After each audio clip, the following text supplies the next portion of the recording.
السلام عليكم ورحمة الله تعالى وبركاته. إذا هنتي بملك استنى قد دعوانا سنة هالكني وهم دودو أنا وحنا عبد الرحمن مقال كان يركب كوبان وحن شعل هينان كجه الله أن أرنتي وناك سنيد شري طول صدق كبشي نوفمبر لبعض كوني اللبي يو أفريل لبعتن كدعدي قبل كدولة جارهان دقمة وردير إصلاحينتي يجيسينتي دتك ولا لها reer wardheer ayaan doonayaa inaan saddex qodob oo kooban aan ka idhaahdo halkan. Arrinta koobaadi waa mahadnaq. Arrinta labaadna waa waano. Arrinta saddexaadna waa dardaaran. Arrinta koobaadi waa mahadnaq. Ilaahay subxaanahu wa tacaala wuxuu ina leeyahay la in shakartum la aziidannakum. Haddii nimcada la idin siiyey aad ku shukridaan aad aqoonsataan aad garataan waa laydin kordhinayaa.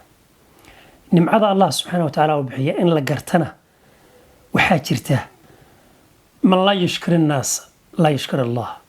Qofkaanan dadka u mahadcelin alla uma mahadceliyo. Ciddii wanaag kuu samaysa ee ku garab istaagta inaad mahadsanid tidhaahdo ama qof kasta wanaag sameeya looga mahadceliyo waa arrin daruuri ah oo diini ah wey. Waan arrinta in wanaag waaro oo sii socdo horseedka u noqoto. Man sanaca ilaykum macruufan fakaafi'uuh. Qofkii wanaag idin sameeyo oo abaalguda haddiidna wax kale u abaalguda haynina u duceeye. Aniga markaa waxaan rabaa inaan dad u mahadceliyo una duceeyo. Waxaan u mahadcelinayaa marka u horeysa labada dhinacba sida quruxda badan ee wanaagsan ee go'aamadii ugu dambeeyay ay u qaateen. Hadday isxakamayn tahay inay ku simaan maalin qurux badan oo farxadeed koolana inay dadaasho oo aynan waxba aynan hakranin muddo yaroo kooban in hawshii loo diray ee laga sugay ay kusoo gabagabeeyeen aad iyo aad baan uga mahadcelinayaa.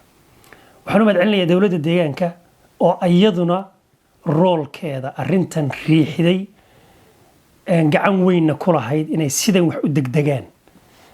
waxa la tabtabto laakiin laba qof haddii ay hortaada isku diriraan inaad kala qabato kala qabashadaasina ay laga yaabo midkood inuu gacantaad ku qabanayso oo qoonsado waligeedba waa iska caadi haddii xataa laba carruur aad kala qabanayso. aad baan ugu mahadcelinayaa in ay door adag ay ka istaageen go'aan adagna ay ka qaateen odayaashii sida gaarka ah safarka dheer ee galbeed ilaa bari ku yimid ee hawshaas soo dhiriyay go'aamadan dhigay ee fuliyey ugu dambeyntii aad iyo aad baan ugu mahadcelinayaa. waxaana leeyahay miisaanka xasanaadka alla idinku daro qof kasta oo ka qayb qaatay waana kaga qayb qaatay af kaga qayb qaatay qalbiga ka jeclaa maal kaga qayb qaatay meesha tegay ku farxay aad baan ugu mahadcelinayaa. waxaana leeyahay miisaanka xasanaadka allah kuu saaro. qodobka kale waa iga waano. arrinta waanada ah beelaha walaalaha ah ee isqoon ku dhex maray dhibaatadu dhex martay maantana wanaagga iyo hilowga iyo gacmo isaarka isugu yimid waxaan ku waarinayaa wanaaggii ay walaalnimada iyo wada dhalashadu ay lahayd ee nacfisateen wad garanaysaan xumaanta ay colaadda iyo kala fogaantu ay leedahayna wayd aragteen iyo weji gabax iyo ceebta isu soo hilowga iyo isu soo noqoshada iyo wada bahowga iyo mar kale in dib la isugu soo noqdo qoomamada ay xumaantu leedahay iyo hilowga ay walaalnimadu leedahayna waad aragtaan. midii hore wanaagsanayd midii dhexe xumayd in lagu hilmaamo ayaa iga waana ah. midii dhexe xumaydna midda maanta ay hilowga ah in lagu hilmaamo ayaa iga waana ah. intii dhimatayna Allah u naxariisto inta maanta nool ah in walaalnimo iyo riximnimo iyo qaraabanimo iyo islaamnimo iyo xuquuqdii la isku lahaa la xasuusnaado oo la garaysnaado xumaantaasina mar dambe ayna soo noqonin baa iga waana. waxaa iga dardaaran ugu dambeyn dabkaas dad baa shiday dadkii shiday dan ay ka lahaayeenba maanta waxaynu dhadhaminayba qadar ilaahayba waa laga soo gudbay.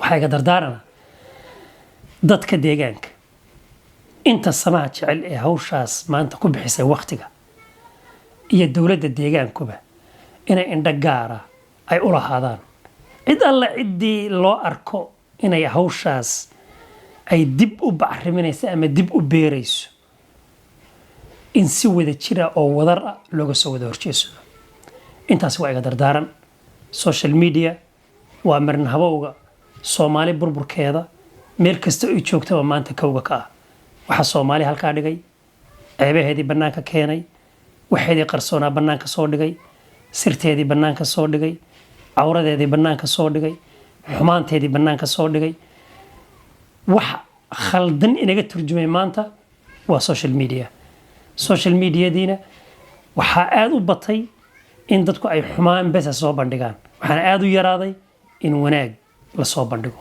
sida daraadeed inayna social media ayna noqonin meesha wax leeynooga go'aamiyo waynu aragnaa waxyaabaha social media laga go'aamiyay oo dhan ama waxyaabaha social media laga bacrimiyay oo dhan waxay ku dhamaanayaan duuna najwa faa'iido la'aan bay ku dhamaanayaan sida daraadeed inta ayaa iyadana iga dardaarana mar kale ayaan Ilaahay subhanahu wa ta'ala uga mahad celinaynaa in Allah intii hawsha ka qayb qaadatayna waa mahad celinaynaa Ilaahayna waxaan ka rajaynaynaa inay nabadaasi noqoto mid loo aayo dib dambana ayna qoon dambe aynan u soo noqonin hada wabillahi tawfiiq wa salaamu alaykum wa rahmatullahi ta'ala wa barakatuh